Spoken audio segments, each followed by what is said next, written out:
Donc, féodalité, c'est système politique et social qui établit un lien de droits et devoirs entre les différents groupes sociaux du Moyen Âge. Okay, c'est dit, hein? C'est clair pour tout le monde? Hein? Oui, ah, ok. Fait que c'est pas vraiment clair, hein? Ça va prendre des meilleures explications, ça, je pense. Hein? Donc, on parle de système social dans la définition parce qu'on se réfère à la pyramide sociale, hein, avec la hiérarchie, qui est très importante au Moyen Âge. Et on a en haut complètement le roi, la reine, qui sont les dirigeants du pays. Vient ensuite la noblesse, qui sont les proches du roi, les membres de sa famille, ceux en qui le roi a confiance et qui leur donnent beaucoup de pouvoir.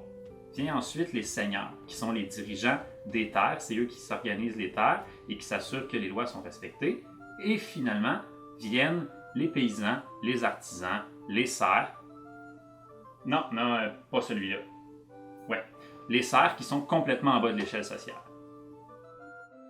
Donc, dans la description, on parle aussi de système politique, parce qu'il faut bien comprendre que lorsqu'on parle de quelqu'un qui est au-dessus de nous dans la hiérarchie sociale, on va dire que c'est son suzerain. Et quand c'est quelqu'un en dessous, c'est son vassal. Donc, le roi, qui est complètement en haut, n'a pas de suzerain, puisqu'il est au sommet, et les paysans, qui sont complètement en bas, n'ont pas de vassal.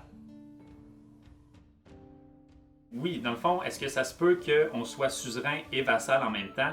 Oui, parce que si je suis dans le milieu de la pyramide, il y a quelqu'un en haut de moi qui va être mon suzerain, puis il y a quelqu'un en bas de moi qui va être mon vassal. C'est pas compliqué, là. On va prendre ton père, par exemple. C'est ton père, hein? Toi, tu es son fils, ça va bien. Mais ton père, c'est aussi le fils de ton grand-père. Donc, ton père, il y a un fils, mais il y a aussi un père. Donc, c'est possible d'avoir les deux.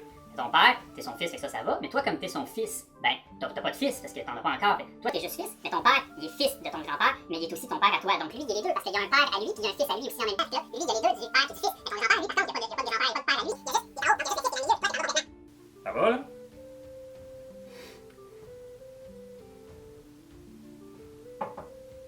Ok, excusez-moi, là, je me suis emporté, mais là, on va poursuivre. Dans le fond, c'est important que vous compreniez le concept de suzerain et de vassal, parce que ça va être très important pour la suite, parce que le suzerain a des droits et des devoirs sur son vassal, et l'inverse aussi. Avant de commencer, c'est important de comprendre que les droits des uns vont se trouver à être les devoirs des autres par rapport à l'autre groupe social. Commençons par le roi. Le roi doit remettre des terres et des villages aux nobles qui le servent et ceux-ci vont l'administrer pour lui. Et à leur tour, les nobles doivent remettre une partie des terres qu'ils ont reçues aux seigneurs qui sont à leur service. Ils doivent aussi leur promettre protection et les nourrir lorsque les seigneurs travaillent pour les nobles. Le seigneur doit assurer la sécurité mais aussi rendre la justice pour les paysans qui sont sous sa protection. Il va également leur remettre une partie de ces terres que les paysans vont pouvoir exploiter pour survivre. En retour, le seigneur va demander que le paysan lui remette un montant d'argent chaque année, ainsi qu'une partie de ses récoltes en céréales, et offrir un temps de travail gratuit sur les terres du seigneur afin de les exploiter et de les entretenir. Le noble, à son tour, s'attend à ce que le seigneur prête serment de fidélité en son nom, et il va aussi demander à ce que le seigneur se présente lorsque le noble va soulever des armées. Finalement, le roi s'attend à ce que le noble lui prête également un serment de fidélité et il va lui demander de rassembler ses armées et de les mettre à son service lorsque le roi décidera de partir en guerre. Mentionnons que les droits et devoirs changent fréquemment au cours de l'histoire et d'un pays à l'autre. Il s'agit donc ici seulement d'un exemple.